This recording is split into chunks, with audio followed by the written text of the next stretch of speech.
출근길 묵상 365 오늘부터 사사기 묵상을 시작합니다. 2021년 8월 4일 내가 이 땅을 그의 손에 넘겨주었노라.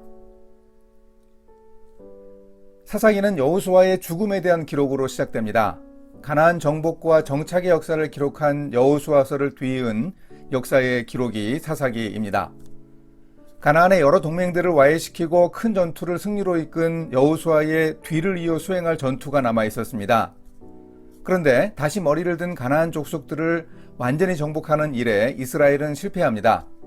정복의 실패는 가나안의 신들을 섬기는 우상 숭배와 하나님을 향한 불순종으로 이어졌고 이스라엘은 수시로 이방 침략자들의 압제를 받게 됩니다. 하나님이 친히 임명하신 사사들이 등장하여 이스라엘을 구원하여 평화를 가져옵니다. 하지만 다시 범죄하는 이스라엘을 향해 하나님의 진노가 반복하여 임합니다. 하나님이 이스라엘의 왕이라는 사실을 백성들은 잘 깨닫지 못합니다. 왕이 없음을 사사기가 강조하는 이유가 바로 여기에 있습니다. 오늘의 말씀은 사사기 1장 1절에서 7절, 14, 15절입니다. 여호수아가 죽은 후에 이스라엘 자손이 여호와께 여쭈어 이르되 우리 가운데 누가 먼저 올라가서 가나안 족속과 싸우리이까? 여호와께서 이르시되 유다가 올라갈지니라. 보라, 내가 이 땅을 그의 손에 넘겨주었노라 하시니라. 유다가 그의 형제 시몬에게 이르되 내가 제비 뽑아 얻은 땅에 나와 함께 올라가서 가나안 족속과 싸우자.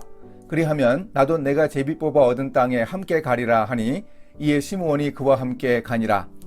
유다가 올라가매 여호와께서 가나안 족속과 브리스 족속을 그들의 손에 넘겨주시니 그들이 베색에서 10,000명을 죽이고 또 베색에서 아도니 베색을 만나 그와 싸워서 가나안 족속과 브리스 족속을 죽이니 아도니 베색이 도망하는지라.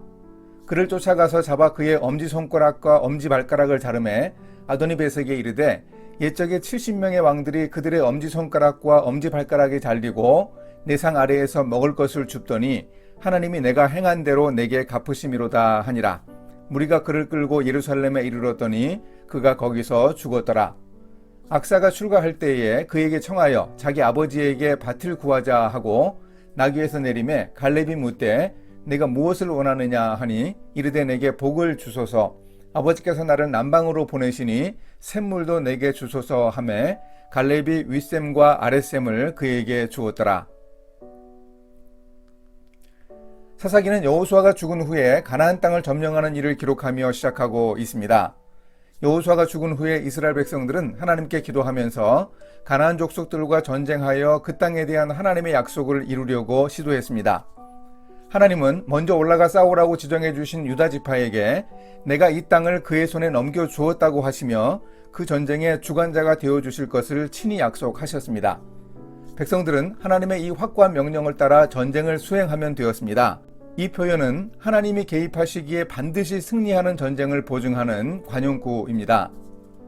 이런 확실한 응답을 받자 유다 지파는 형제인 시므온 지파를 찾아가서 함께 하나님의 명령을 따라 전쟁하자고 요청했습니다.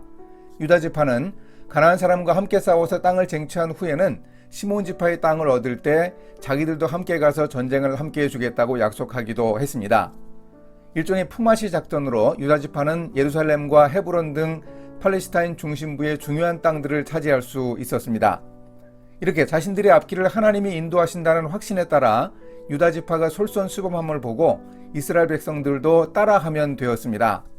하나님의 말씀을 확신하고 모든 이스라엘 백성들이 한 마음으로 나서서 전쟁을 감당한다면 놀라운 승리가 그들에게 보장되어 있었습니다. 두 개의 대조적인 에피소드가 사사기의 도입 부분에 나옵니다. 세상을 살아가는 오늘 우리에게도 분명한 교훈을 줍니다. 유다 지파 사람들은 선두로 나서 전쟁하면서 그 땅의 왕 아도니 베색을 사로잡아 엄지손가락과 엄지발가락을 자르는 형벌을 내렸습니다. 아도니 베색은 전에 70명의 왕들에게 행했던 일을 자신이 당하는 하나님의 심판을 자신의 입으로 고백하며 죽었습니다. 또 한 가지 사건은 여호수아서에도 기록된 대로 기럇 세벨을 정복하는 자에게 딸을 주기로 한 갈렙의 약속을 온니엘이 이루어 악사를 아내로 맡게 된 일입니다.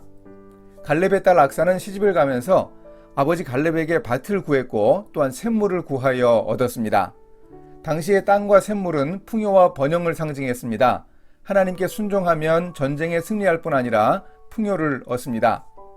사사기 기자는 인과응보로 악행에 대한 하나님의 징벌을 받은 아도니베색 왕의 죽음을 상세하게 묘사하고 있습니다. 그와 대조하여 하나님의 명령에 순종한 유다 지파가 예루살렘과 헤브론을 쳐서 얻은 일을 다시 소환하여 기록하면서 순종하는 자가 누리는 풍요와 복을 강조하고 있습니다. 아도니베색의 길을 갈 것인지 유다 지파와 온니엘, 악사의 길을 갈 것인지 사사기 기자가 우리에게 양자택일의 질문을 던지고 있습니다. 이렇게 실천하겠습니다. 여리고성과 아이성의 순종과 불순종의 대조를 사사기에서도 보여줍니다.